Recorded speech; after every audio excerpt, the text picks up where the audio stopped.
Hey everyone, welcome to another video. In this one, we're gonna provide a tutorial in how you can simulate your own data and use that data to test regression models, to actually run and play with regression models in two different ways.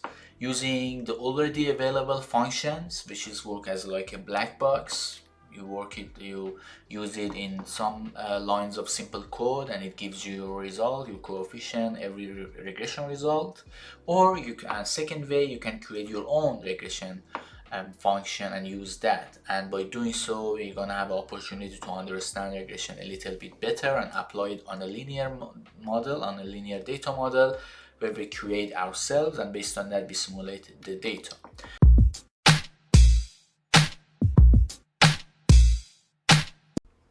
So this is a Python tutorial.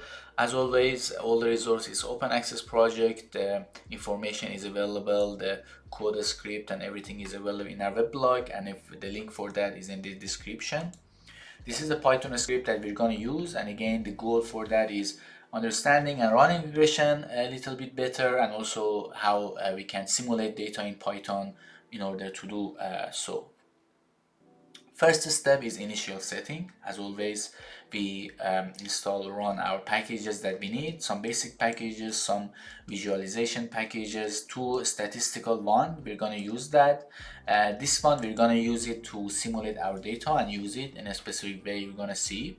And this one we're going to use to run one of those already available functions, one of the OLS or ordinary list linear squares function, OLS or regression function, where we're going to use that from this function, this package. There you go. Second step is actually creating our linear model, and based on that data model simulate the data. So let's see what variables that we have. This first one creates the styling of the model, visualization and everything that we want, so you can disregard it. Again, we want to create some random generator for our data, so it gives us a seed number for that randomization.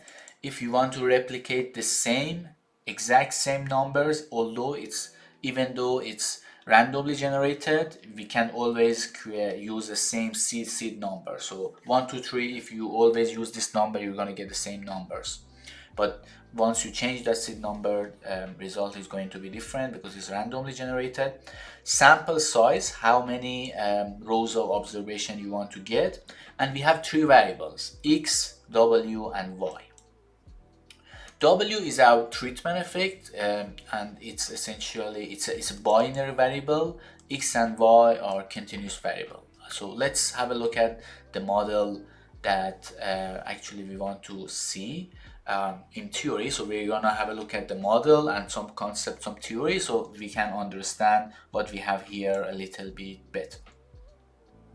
Okay, so this is the simple linear regression model or data model that we have. As you saw, there is three important variables. Y is our output or left-hand side variable, and we have two covariate, two right-hand side variable, W and X. W is that binary variable. It can be 0 or 1 or true or false. So let's call the main variable of interest is the coefficient of W. Beta 1, let's say, or it could be all coefficient could be of interest. But there is another covariate that also is of interest and important here, which is x, and x also has a relation with y. So that's why it's not a binary regression, because we have actually three variables, w and x and y, and the three coefficient are beta 0, beta 1 and beta 2, and we have our residual term or error term epsilon here. So one thing that we want to get is just to create a couple of concepts. I don't want to go into detail, just that introduce a population regression function. Population, we use population to say this is actually truth. It comes from population parameter. It doesn't come from any sample that we generate. It's actually the truth. So beta 0, beta 1 and beta 2, they are actually the true value of this of these parameters. And so there is a concept called population regression function, and that is this conditional expectation. So the conditional expectation that you see, everything except the residual term essentially. So the residual term is the unexpected component. That's why it's not in the expectation function, right? So we call this population regression function, or PRF, and that's our model. So also we can call it our model. Again, this is a typo, we need to have one plus.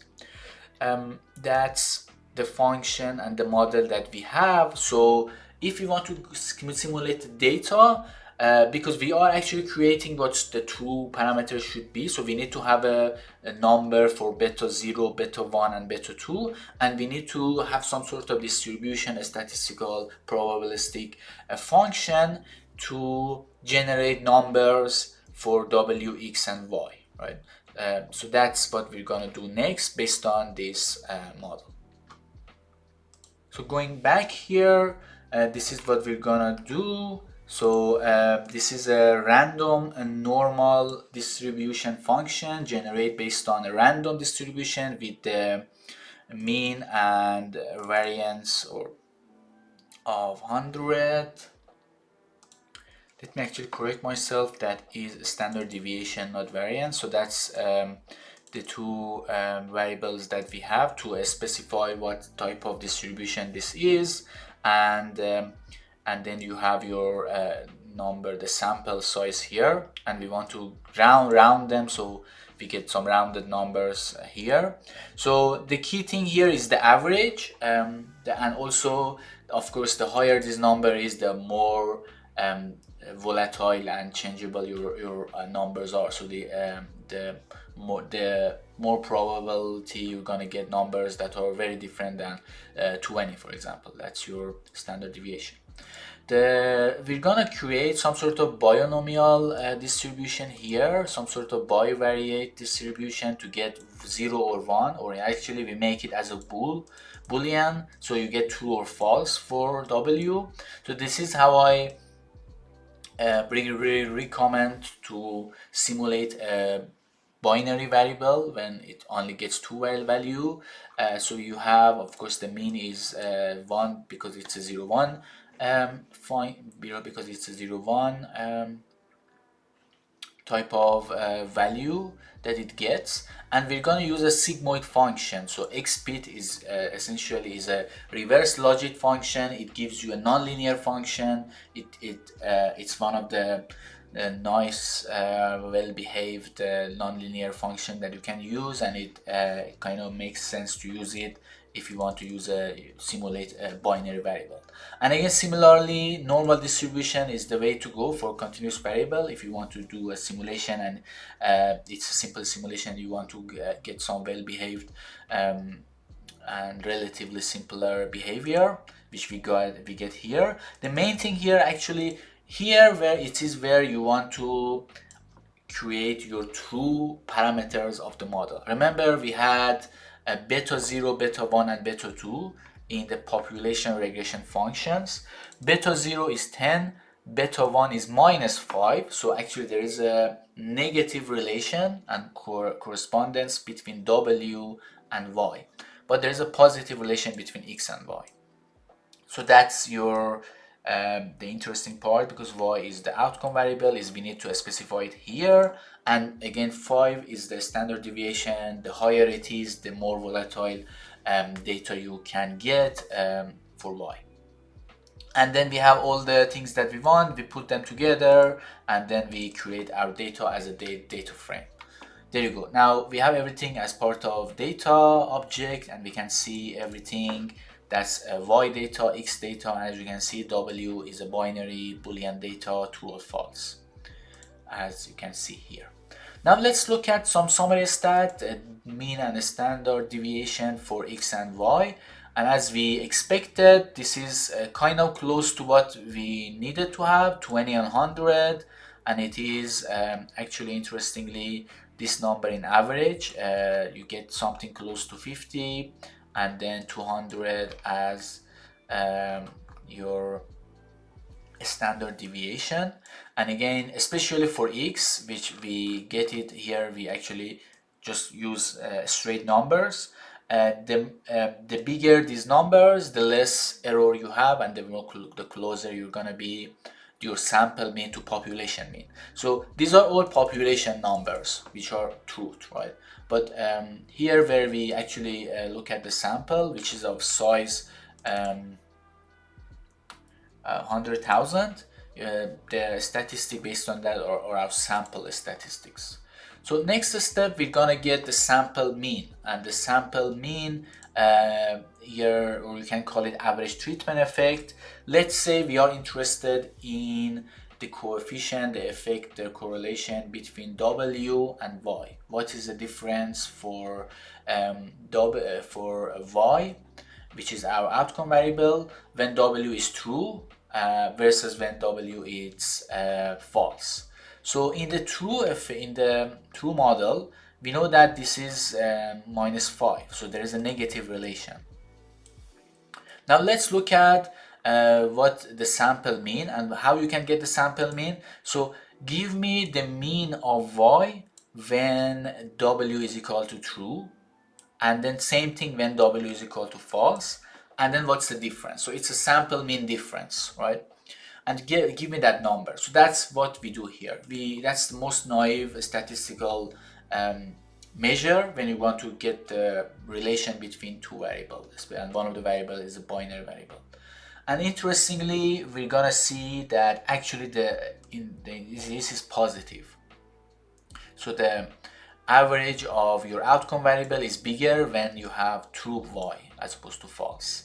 This is kind of interesting because we didn't expect to see that just if we're looking at the direct relation between W and Y, because this is actually -5, but we see here a positive value. What is the reason? The reason is because we have actually other covariates in the model as well, and the variable Y is not only generated by some noise and W, it is also, there is an important variable which is X that creates noise as well, that creates some information as well. If we ignore it, then we're gonna get the binary sample information. It's very different than this information that you see, which is -5. So it is a negative relation, but in the sample mean difference, we're gonna see positive relation. So what you can do, let's actually get rid of X. In that case, if we get rid of X, we do this again, what we're gonna see, and we run this again. In this case, actually, what you're gonna see is if the only variable is a binary regression, the only variable in the right hand side is W, then sample mean difference is the same as the coefficient regression, which is, it's close to -5, again because of the sample mean. It's not 100% the case, but it's very close, and this is as we expected. This is close to -5. So that's our first lesson, that your true coefficient regression in a binary regression, when there is only one treatment variable, and in this case the treatment variable is binary, true or false, your regression coefficient is actually sample mean difference, which we calculated. So that's lesson 1. Now let's visualize our data. So I get the X back, so we have the same model that we have with 3 variables, and we're gonna visualize what is the relation between Y and X. It's a linear model. There is a relatively larger sample size, and there is a very interesting linear pattern as we expect here. So the slope of this graph should be close to the coefficient of X, which was positive, and it seems to be the case actually. So the coefficient creates the slope of this linear graph charts, and also you can see where are the true value and where are the false value. It is interesting to see they are not uniformly distributed. There is more chance that your true Y observation have also a higher X that you see, and actually that is the reason why your sample mean is not exactly equal to the regression coefficient for W if X presents, because there is a relation between X and Y. There is information. What regression does for you, it gives you, get all those information and the relation between X and Y, it takes it into account and then provides the unique correlation and independent correlation between W and Y and between X and Y, where the sample mean difference doesn't do that. It only takes into account the two variables, W and Y. So in this case, yeah, you see, okay, yes, there is a similar linear relation, which we see. And also, there is a relation between our two right-hand side or variable or covariates between X and W.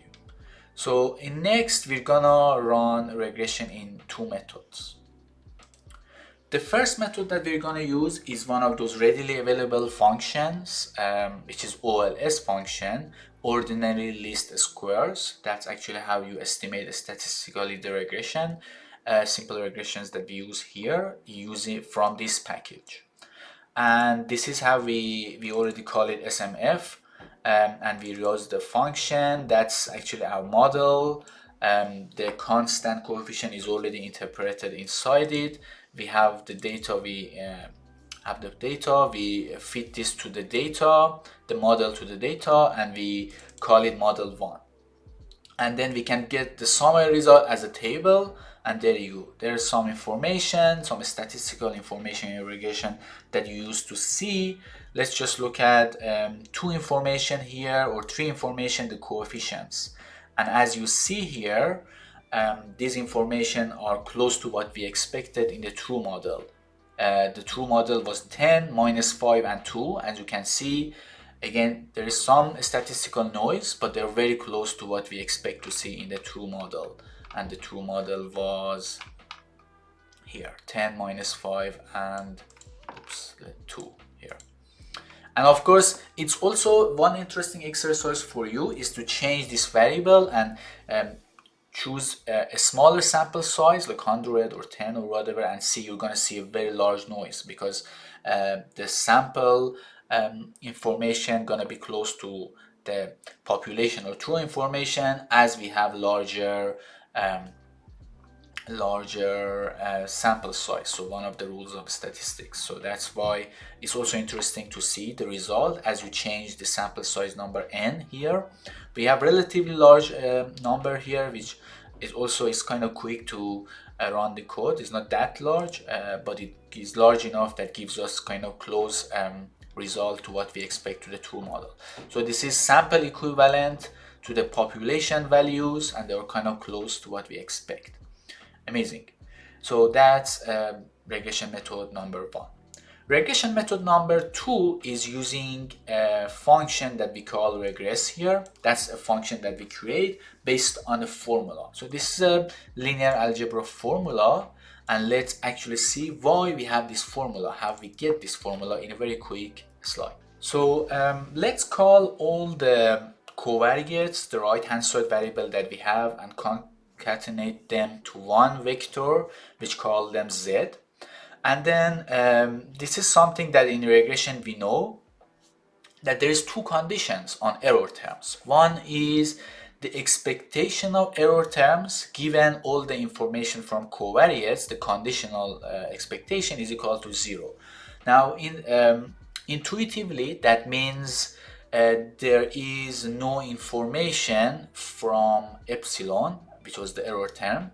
If we know z, we don't know anything from epsilon, because it was the unexpected component of y, or outcome variable, in the first place. So there is no dependence there. There is conditional independence. That's why this conditional expectation is 0.